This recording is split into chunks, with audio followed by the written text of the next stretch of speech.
नमस्कार दोस्तों, स्वागत है आप सभी का रार एजुकेशन में। हम लोग कोशिका चैप्टर का अध्ययन कर रहे थे। उसके अंतर्गत हम लोग 4 वीडियो में लगभग आधे से ज़्यादा कोशिका के जो महत्वपूर्ण प्रश्नोत्तर के लायक चीज़ें थीं उनको हम लोग देख लिए थे। आज हम लोग के उसी कोशिका के अंतर्गत पाए जाने वाले कोशिकांग, केंद्रक या न्यूक्लियस के बारे में अध्ययन करेंगे। तो अगर आप लोगों ने उन वीडियो को नहीं देखा है तो एक बार देख लीजिएगा, जिससे आप लोगों को बहुत ही आसानी से ये समझ में आएगा। चलिए शुरू करते हैं आज की क्लास। सबसे पहले हम लोग देख लेते हैं इस चित्र के माध्यम से कि केंद्रक के अंतर्गत क्या क्या चीज़ें होती हैं। तो इससे पहले हम लोगों ने जो देखा था वो चीज़ें थी कोशिका द्रव्य। कोशिका द्रव्य के बाद क्या था? केंद्रक था। ठीक है, वही केंद्रक है। तो इसको केंद्रक का चित्र है ये, इसमें देखते हैं तो ये जो ये वाला पार्ट है इसमें ये जो, तो इसको क्या बोलते हैं? केंद्रिका बोलते हैं। ठीक है, केंद्रिका या न्यूक्लियोलस, न्यूक्लियोलस बोलते हैं। ठीक है, ये हो गया। ये जो पदार्थ भरा हुआ है यहाँ पे, ये जिससे क्या बोलते हैं? इसको बोलते हैं केंद्रक द्रव्य। क्या बोलते हैं? केंद्रक द्रव्य। ठीक है, न्यूक्लियोप्लाज्म। इसके बाद ये जो धागे नुमा संरचना ये वाली दिख रही है, ये जो धागे नुमा संरचना दिख रही है, इसको क्या बोलते हैं? क्रोमैटिन धागा। ठीक है, तो इसको क्रोमैटिन धागा कहते हैं। अगला है ये जो इसके ऊपर ये वाली लाइन दिख रही है ये, ठीक है, तो इसको क्या बोलते हैं? इस लाइन को बोलते हैं केंद्रक कला। ठीक है, ये चीज़ें समझ में आ गई केंद्रक के अंतर्गत। इसके बाद ये चीज़ें क्या होती हैं? ये चीज़ें आप लोगों ने पढ़ लिया था। इनको बोलते हैं अंतः प्रदपीय जालिका, ये जो है। ठीक है, तो ये खुरदरी वाली हो गई और ये चिकनी वाली हो गई। ठीक है, इसके बारे में हम लोगों ने देख लिया था इससे पहले। आज सिर्फ हम लोग इन 4 चीज़ों के बारे में पढ़ेंगे। केंद्रिका क्या होता है, केंद्रक कला क्या होता है, क्रोमैटिन धागा क्या होता है और केंद्र द्रव्य क्या होता है। तो एक बार देख लेते हैं पुनः। केंद्रक कला क्या होता है? इसके चारों ओर जो ये आवरण लगा हुआ है इसे केंद्रक कला या केंद्रक झिल्ली भी बोलते हैं। ठीक है, दोनों एक ही चीज़ है, केंद्रक झिल्ली कहें या केंद्रक कला। इसके बाद ये जो इसके अंतर्गत ये जालनुमा संरचना दिख रही है, इसको बोलते हैं क्रोमैटिन धागा। यहाँ पे जो इसके अंदर जो द्रव्य भरा हुआ है केंद्रक कला के अंदर, ये जो द्रव्य भरा हुआ है इसको बोलते हैं तरल पदार्थ। इसे क्या बोलते हैं? केंद्रक द्रव्य कहते हैं। और ये जो ये वाला भाग है इसको क्या बोलते हैं? इसको बोलते हैं केंद्रिका। ठीक है, तो ये चीज़ें समझ में आ गई होंगी, उम्मीद करता हूँ। तो अब शुरू करते हैं केंद्रक के बारे में। तो केंद्रक की खोज किसने की? सबसे पहले देखेंगे तो इसकी खोज किसने की? रॉबर्ट ब्राउन नामक वैज्ञानिक ने। ठीक है, तो केंद्रक की खोज रॉबर्ट ब्राउन ने किया। इसके बाद इसके जो भाग हैं हम लोग अभी देख लिए, केंद्रक कला, केंद्रक द्रव्य और केंद्रिका, क्रोमैटिन धागा। ये इसके 4 भाग हैं, यानी कि 4 पार्ट हैं महत्वपूर्ण। इसके बाद अब हम लोग इनको एक एक करके सब कुछ देखेंगे। केंद्रक कला क्या होता है? सबसे पहले केंद्रक कला के बारे में अगर देखा जाए तो ये जो केंद्रक के चारों ओर पाए जाने वाला आवरण ही केंद्रक कला कहलाता है। ठीक है, इसके बाद ये जो केंद्रक कला है ये प्रोकैरियोटिक सेल जो होती हैं या कोशिकाएं होती हैं, कौन सी? प्रोकैरियोटिक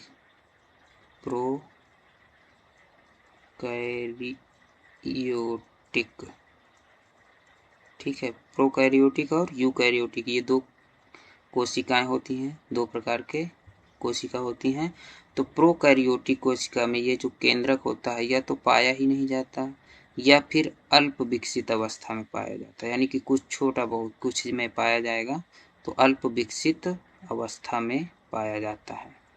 ठीक है, केंद्रक कला के बारे में हम लोग देखा कि केंद्रक के चारों ओर पाई जाने वाली झिल्ली को केंद्रक कला कहते हैं। ये प्रोकैरियोटिक कोशिकाओं में या तो केंद्रक अब अनुपस्थित होता है या फिर अल्प विकसित अवस्था में होता है। इसी केंद्रक के आधार पर ही प्रोकैरियोटिक और यूकैरियोटिक कोशिकाओं का विभाजन किया गया है। तो इसको हम लोग आगे देखेंगे, प्रोकैरियोटिक क्या होता है और यूकैरियोटिक क्या होता है। ठीक है, तो ये हो गया केंद्रक कला की बात। एक चीज और इसमें होता है कि ये पारगम्य होता है। क्या होता है? पारगम्य। केंद्रक कला क्या होता है? पारगम्य। पारगम्य का मतलब क्या हुआ कि ये जो केंद्रक द्रव्य है, ये केंद्रक के अंदर जो ये द्रव्य भरा है कोश केंद्रक कला के अंतर्गत, वो कोशिका द्रव्य, ये सब क्या है? ये कोशिका द्रव्य है, ठीक है, ये पूरा, और ये केंद्रक द्रव्य हो गए। तो केंद्रक द्रव्य से कोई तत्व या कोई भी द्रव्य निकलेगा। कौन? केंद्रक द्रव्य से, केंद्रक द्रव्य में कोशिका द्रव्य से कौन सा तत्व केंद्रक द्रव्य में प्रवेश करेगा, इसका निर्धारण कौन करता है? तो इनका निर्धारण ये केंद्रक कला ही करता है, ठीक है। दो चीजें, कौन सा द्रव्य बाहर निकलेगा और कौन सा द्रव्य इसके अंदर प्रवेश करेगा, कुल मिला के ये चीज। पारगम्य के बारे में हम लोग इससे पहले वाले वीडियो में देख लिए थे कि पारगम्य क्या होता है विस्तार से, ठीक है। तो अभी सिर्फ यहाँ पे देखेंगे कि केंद्रक के अंदर कौन प्रवेश करेगा, केंद्रक से बाहर कौन निकलेगा, ठीक है। तो इन दोनों के बीच संबंध स्थापित करना, यानी कि कोशिका द्रव्य और केंद्रक द्रव्य के बीच संबंध स्थापित करने का कार्य कौन करता है? तो केंद्रक कला करता है। बस इसके बारे में यही 2-3 चीजें थी जो कि महत्वपूर्ण थी। इसके बाद आते हैं केंद्रक द्रव्य में। जैसे कि बताया गया कि ये केंद्रक कला के अंदर ये केंद्रक में पाए जाने वाला जो तरल पदार्थ होता है वो केंद्रक द्रव्य कहलाता है। बस इतने सी चीजें हैं, इसको बस इतना ध्यान रखना है। केंद्रक द्रव्य क्या होता है? तो केंद्रक के अंदर जो तरल अवस्था में पाया जाने वाला द्रव्य होता है उसी को केंद्रक द्रव्य कहते हैं। अगला है केंद्रिका। ये केंद्रिका ये वाली चीज है, ठीक है। केंद्रिका के बारे में क्या चीजें हैं? केंद्रिका में आरएनए के निर्माण में ये क्या होता है? सहायक होती है। कौन? केंद्रिका। आरएनए 3 प्रकार के होते हैं मुख्य रूप से। कौन कौन से? RNA, small RNA, tRNA, mRNA. अब इसको जब हम लोग आरएनए पढ़ेंगे तब इसको विस्तार से देखेंगे। अभी सिर्फ ये देखना है कि ये आरएनए के निर्माण में केंद्रिका सहायक होती है, ठीक है। और ये आरएनए क्या करता है? ये आरएनए प्रोटीन निर्माण में सहायता करता है। प्रोटीन निर्माण में सहायता, ठीक है। तो केंद्रिका आरएनए का निर्माण में सहायक होती है और आरएनए प्रोटीन निर्माण में सहायक, ठीक है। ये चीज याद रखना है। आरएनए के निर्माण का आरएनए का निर्माण केंद्रिका में होता है। आरएनए प्रोटीन निर्माण में सहायता करता है। केंद्रिका की खोज किसने की? इसको देखते हैं। केंद्रिका की खोज फोंटाना नामक वैज्ञानिक ने किया था। केंद्रिका की खोज फोंटाना नामक वैज्ञानिक ने किया था और केंद्रक की खोज रॉबर्ट ब्राउन ने किया था, याद रखिएगा। इसका नामकरण, केंद्रिका नामकरण किसने दिया था या न्यूक्लियोलस किसने कहा था? तो बोमेन ने कहा था, ठीक है। केंद्रिका का नामकरण केंद्रिका किसने कहा था? तो इसको बोमेन ने केंद्रिका नाम दिया था। खोजा किसने? फोंटाना ने। नामकरण किसने किया? बोमेन ने। तो इसके बारे में सिर्फ 3 चीजें महत्वपूर्ण थी जो हम लोगों ने देखा। तो केंद्रिका आरएनए के निर्माण में सहायक होता है। आरएनए प्रोटीन निर्माण में सहायता करता है। केंद्रिका की खोज फोंटाना नामक वैज्ञानिक ने किया था और इसका नामकरण बोमेन ने किया था, ठीक है। अब देखेंगे हम लोग चौथा जो पार्ट है इसका, ये क्रोमैटिन धागा। इसमें 4 पार्ट हो गए प्रमुख रूप से, ठीक है ना। 1, 2, 3 और ये 4, ठीक। चौथे नंबर को क्रोमैटिन धागा, ये बहुत ही महत्वपूर्ण होता है केंद्रिका के अंतर्गत। क्यों महत्वपूर्ण होता है? क्योंकि जो क्रोमैटिन होता है इसी के आधार पर ही क्या होता है? जीव का रंग, रूप, आकार ये सब निर्धारित होता है, ठीक है। तो ये चीजें ध्यान रखना है। एक चीज और है केंद्रिका के बारे में, केंद्रक के बारे में। केंद्रक को क्या कहते हैं? तो केंद्रक को कोशिका के समस्त जैविक क्रियाओं का नियंत्रक कहा जाता है, ठीक है। जैविक क्रियाओं का क्या कहते हैं?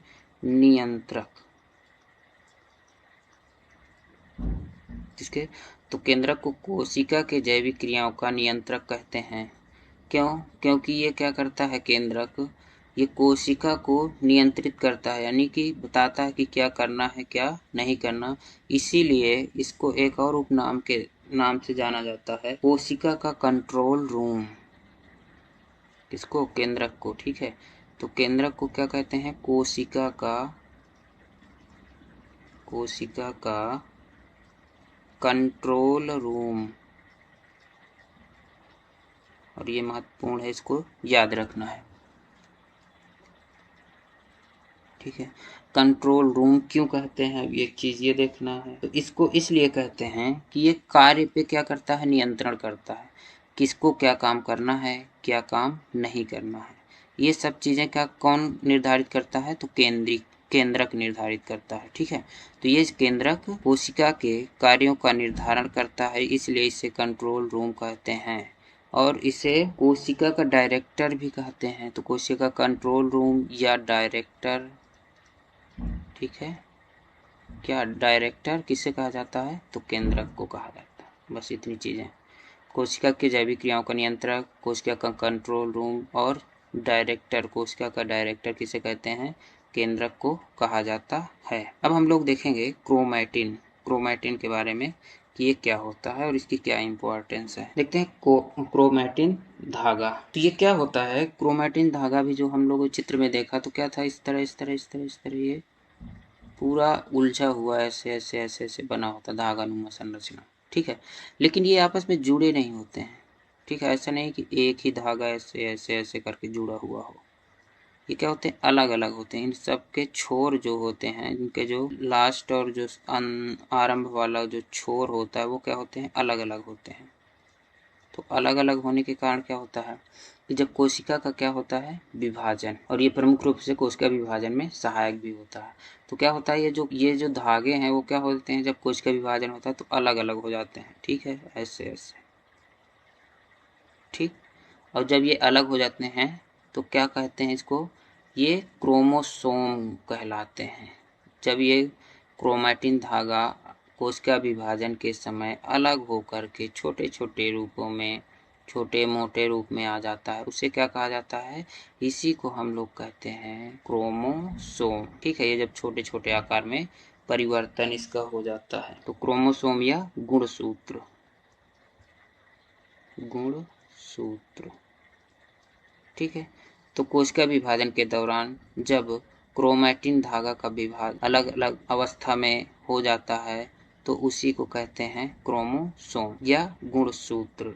ठीक है, क्रोमैटिन धागा के बारे में इतनी सारी चीजें हो गई। सिर्फ इसके बाद हम क्रोमोसोम का अध्ययन करेंगे, ये महत्वपूर्ण चीज है। तो क्रोमोसोम के बारे में अगर हम देखा जाए तो क्या होगा, क्रोमोसोम की जो खोज किया था या गुणसूत्र की जो खोज किया था तो किसने किया था, स्ट्रासबर्गर नामक वैज्ञानिक, किसके द्वारा किया गया था, तो क्रोमोसोम की खोज स्ट्रासबर्गर ने किया था। जबकि क्रोमोसोम का नामकरण या गुणसूत्र नामकरण किसने दिया था, वाल्डेयर नामक वैज्ञानिक ने। ठीक है, दोनों महत्वपूर्ण हैं।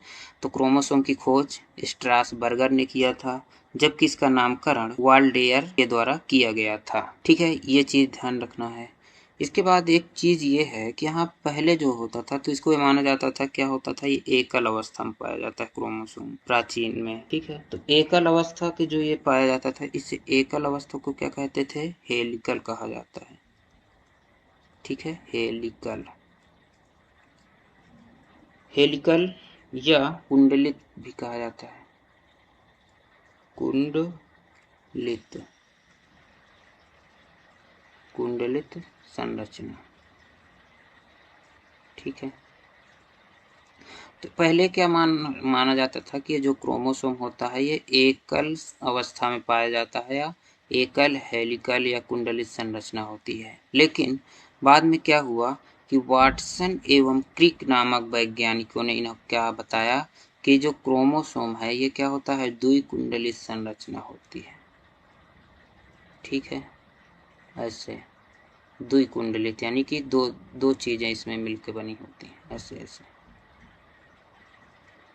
ठीक है, तो द्विकुंडलित संरचना किसके द्वारा दिया गया, वाटसन एवं क्रिक के द्वारा। ये क्वेश्चन ऐसे पूछा जाएगा कि क्रोमोसोम का जो द्विकुंडलित संरचना किसने दिया था, ये डबल हेलिकल मॉडल किसने दिया था, तो वाटसन एवं क्रिक के द्वारा दिया गया था द्विकुंडलित संरचना। ठीक है, ये हो गया। इसके बाद देखेंगे कि क्रोमोसोम का निर्माण किससे होता है। ठीक है, तो क्रोमोसोम का जो निर्माण होता है या गुणसूत्रों की जो निर्माण होता है तो इसके निर्माण में क्या क्या सहायक होता है, तो एक होता है हिस्टोन प्रोटीन। कौन सा प्रोटीन पाया जाता है क्रोमोसोम में, ये पूछा जाएगा निर्माण में, तो ये हिस्टोन प्रोटीन होता है। और क्या होता है, और डीएनए होता है। ठीक है, डीऑक्सी राइबो न्यूक्लिक एसिड। ठीक है, इसका फुल फॉर्म होता है। तो डीएनए और हिस्टोन प्रोटीन इन दोनों के मिलने से क्या होता है, क्रोमोसोम का निर्माण होता है, या कहा जाए कि क्रोमोसोम के निर्माण में हिस्टोन प्रोटीन और डीएनए सहायक होते हैं। तो ये चीज हो गया। तो एक बार फिर से इसको थोड़ी सी देख लेते हैं। तो क्रोमैटिन धागा क्या होता है? क्रोमैटिन धागा जो केंद्रक के अंदर पाया जाने वाला जो ये जालनुमा संरचना होती है, इसको क्रोमैटिन धागा कहते हैं। क्रोमैटिन धागा कोशिका विभाजन के समय क्या होता है, ये क्रोमैटिन धागा क्रोमोसोम में परिवर्तित हो जाता, ठीक है, या गुणसूत्र में परिवर्तित हो जाते हैं। ये अभी देखा हम लोगों ने यहाँ पे। इसके बाद क्रोमोसोम या गुणसूत्र के बारे में देखा। तो गुणसूत्र की खोज किसने की थी? तो गुणसूत्र की खोज स्ट्रासबर्गर नामक वैज्ञानिक ने की थी, जबकि इसका नामकरण वाल्डेयर के द्वारा किया गया था। द्विकुंडलित संरचना किसने दी थी, या डबल हेलिकल मॉडल किसने दिया था? तो ये वाटसन एवं क्रिक के द्वारा दिया गया था, ठीक है। अगली बात हो गई कि क्रोमोसोम का निर्माण किससे मिलकर होता है? तो क्रोमोसोम के निर्माण में हिस्टोन प्रोटीन और डीएनए सहायक होता है, ठीक है। इतनी चीजें समझ में आ गई होंगी। अब आगे देखते हैं इसकी और क्या विशेषता होती है। तो ये क्या होता है क्रोमोसोम, कि प्रत्येक जीव में क्रोमोसोम की संख्या क्या होती है, निर्धारित होती है, ठीक है। तो क्रोमोसोम या गुणसूत्रों की संख्या क्या होती है, प्रत्येक जीव में निर्धारित होती है। जैसे मानव की अगर बात की जाए तो मानव में कितने क्रोमोसोम पाए जाते हैं? तो 23 जोड़ी। 23 जोड़ी का मतलब 46 संख्या में अगर देखा जाए तो संख्या 46 होती है, और जोड़ी में अगर देखेंगे तो 23 जोड़ी। तो मनुष्य में क्रोमोसोम की संख्या कितनी होती है? तो 23 जोड़ी होती है, ठीक है। अब अगर इनको भी बांटा जाए, 23 जोड़ी क्रोमोसोम जो मानव में पाए जाते हैं, तो इसके भी दो भाग हो जाते हैं। क्रोमोसोम के मनुष्य में पाए जाने वाले क्रोमोसोम को दो भागों में बांटा गया है। कौन कौन से? एक होता है ऑटोसोम और होता है एक सेक्स क्रोमोसोम, ठीक है। तो ऑटोसोम जो होते हैं इनकी संख्या कितनी होती है? 22 जोड़ी। 22 जोड़ी का मतलब संख्या में 44। तो 44 क्रोमोसोम जो होते हैं मनुष्य में, वो क्या होते हैं? ऑटोसोम होते हैं। इसके बाद देखते हैं कि ऑटोसोम का क्या मतलब होता है, क्या विशेषता होती है इसकी। इसके बाद जो एक जोड़ी बचा, 22 हो गया, एक जोड़ी बचा, 23 जोड़ी पाए जाते हैं। तो एक जोड़ी जो क्रोमोसोम होते हैं उन्हें क्या कहते हैं? उन्हें कहते हैं सेक्स क्रोमोसोम। अगर इनके देखा जाए संख्या तो 2, ठीक है। तो 2 क्रोमोसोम या एक जोड़ी क्रोमोसोम क्या कहलाता है? सेक्स क्रोमोसोम के अंतर्गत आते हैं। इन सेक्स क्रोमोसोम में क्या होता है, क्या विशेषता होती है? तो इसकी जो महत्वपूर्ण विशेषता होती है, यह लिंग निर्धारण में सहायक होता है, ठीक है। किसमें सहायक होता है? लिंग निर्धारण। लिंग निर्धारण का मतलब कि लड़का होगा या लड़की, इसका निर्धारण कौन करता है? तो ये जो सेक्स क्रोमोसोम है यही इसका निर्धारण करता है। कैसे? तो इसको देखते हैं। तो इसको दो भागों में बांट देते हैं, पुरुष और महिला। पुरुष में जो एक जोड़ी क्रोमोसोम पाए जाते हैं, तो पुरुष के अंतर्गत क्या होता है? एक होता है एक्स और एक होता है वाई क्रोमोसोम, ठीक है। महिलाओं में क्या होते हैं? दोनों एक्स एक्स क्रोमोसोम पाए जाते हैं।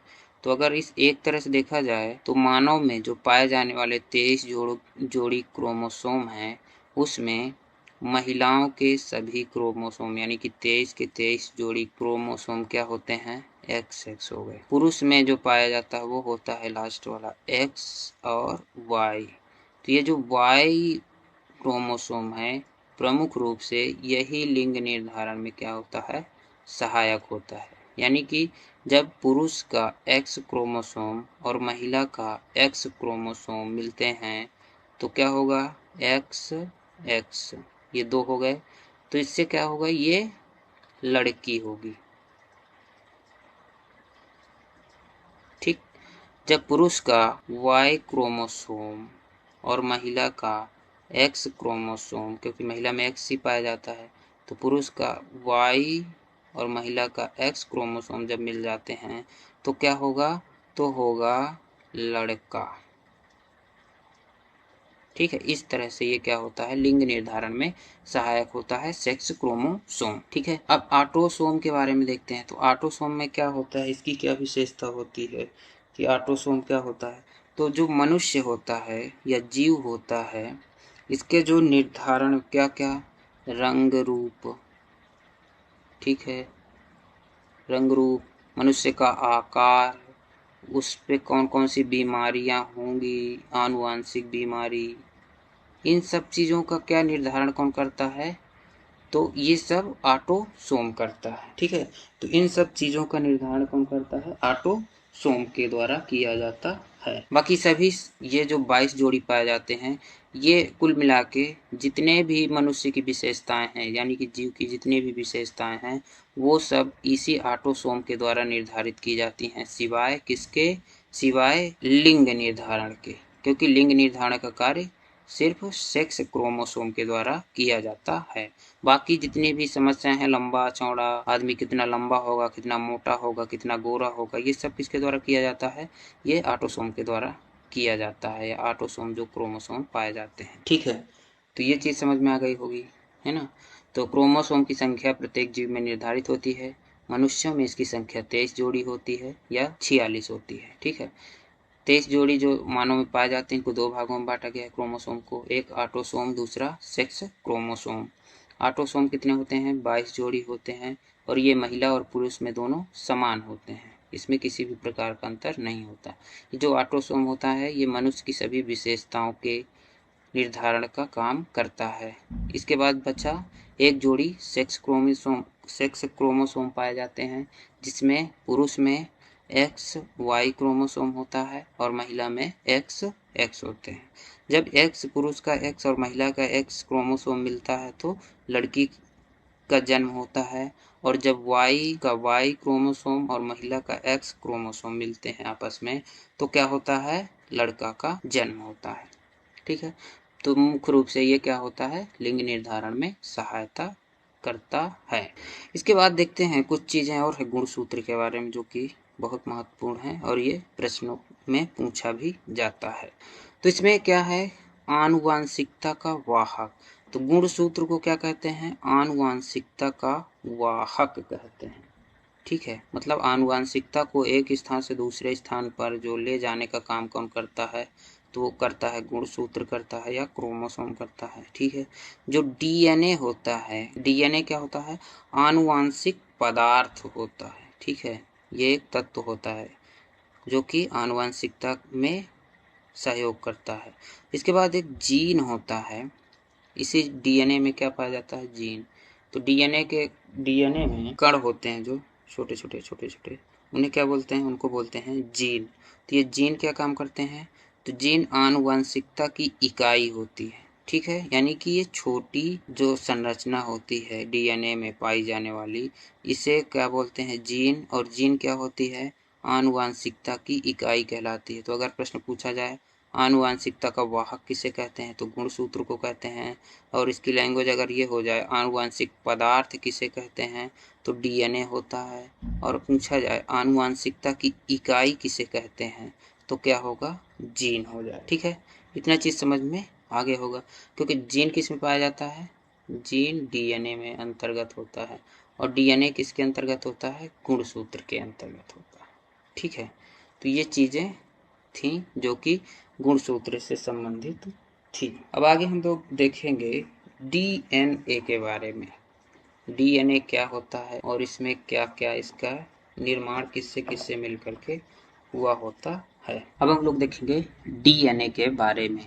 तो डीएनए क्या होता है, डीएनए का फुल फॉर्म होता है डीऑक्सी राइबो न्यूक्लिक एसिड। ठीक है, तो डीएनए का पूरा नाम हो गया डीऑक्सी राइबो न्यूक्लिक एसिड। इसे क्या कहते हैं, अभी हम लोगों ने इससे पिछले वाले में देख लिया था, डीएनए को आनुवांशिक पदार्थ। ठीक है, पूछा है आनुवांशिक पदार्थ क्या होता है, तो डीएनए। इसके बाद देखेंगे डीएनए का निर्माण कैसे किससे मिलकर के हुआ हो। तो डीएनए का निर्माण में तीन चीजें प्रमुख रूप से सहायक होती हैं। कौन कौन सी, एक हो गया आपका नाइट्रोजनी क्षार, दूसरा होता है शुगर या शर्करा, और तीसरा होता है फास्फोरिक अम्ल। इन तीनों से मिलकर के क्या बना होता है, डीएनए। नाइट्रोजनी क्षार को दो भागों में बांटा गया, क्या क्या, प्यूरिन और पिरीमिडीन। ठीक है, तो नाइट्रोजनी क्षार दो भाग होते हैं इसके, प्यूरिन और दूसरा पिरीमिडीन। प्यूरिन के भी दो भाग होते हैं, कौन कौन से? एडिनिन और ग्वानिन। प्यूरिन के अंतर्गत एडिनिन और ग्वानिन हो गया। पिरीमिडीन के अंतर्गत क्या होता है? तो थायमीन और साइटोसिन, ये दो चीजें पाई जाती हैं। इसी में अगर आरएनए में देखा जाए तो ये जो थायमीन है इसकी जगह पर उसमें क्या पाया जाता है? यूरेसिल। यूरेसिल, ठीक है। तो अगर आरएनए की बात होगी आरएनए में, तो आरएनए में सेम ही इसकी संरचना, उसकी संरचना सेम ही होती है ये वाली नाइट्रोजन क्षार में। सिर्फ क्या होता है इसमें जो थायमीन पाया जाता है डीएनए में, तो उसमें क्या पाया जाएगा? यूरेसिल, ठीक है।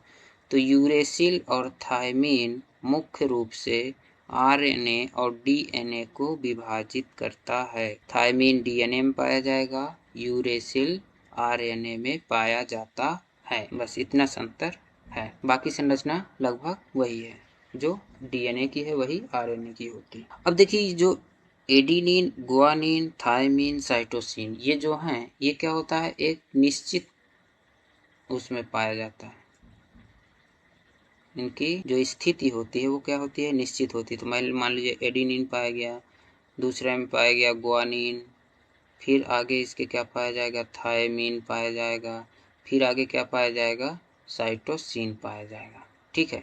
तो इस तरह से ये एडिनिन, गुआनिन और थायमीन, साइटोसिन ये क्रम में पाए जाते हैं, क्रमबद्ध तरीके से, ठीक है। इसके बाद इसमें देखें तो ये जो दोनों आपस में जुड़े होते हैं, तो ये किससे जुड़े होते हैं? तो ये एडिनिन जो होता है ये थायमीन से जुड़ा होता है, ठीक है। यहाँ पे देख लेते हैं, एडिनिन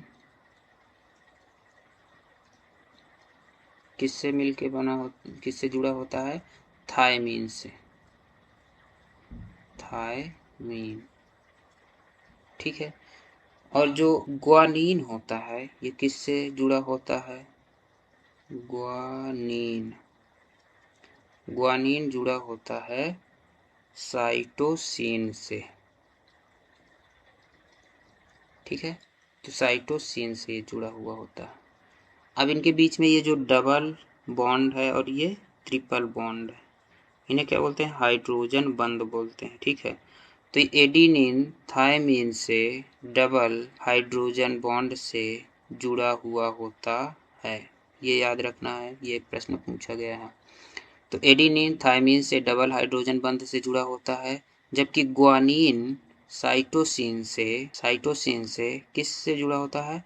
ट्रिपल हाइड्रोजन बंध से जुड़ा होता है, ये याद रखना है, ठीक है। अगला है नाइट्रोजनी क्षार के बाद सुगर या शर्करा। तो इसमें जो शर्करा पाई जाती है डीएनए में वो होती है पेंटोज शर्करा होती है। और इसमें क्या होते हैं? कार्बन के 5 अणु होते हैं, ठीक है। तो 5 अणु वाली शर्करा पाई जाती है, कार्बन वाली, ठीक है। तो 5 कार्बन अणु वाली शर्करा किसमें पाई जाती है? डीएनए में पाई जाती है, ये वाली सुगर इसमें पाई जाती है। इसके बाद अगर सुगर की बात की जाए या शर्करा की बात की जाए तो शर्करा मुख्य रूप से 2 प्रकार की होती है, एक राइबोज शर्करा और एक डीऑक्सी राइबोज, ठीक है। तो अभी इसको आगे हम लोग देखेंगे।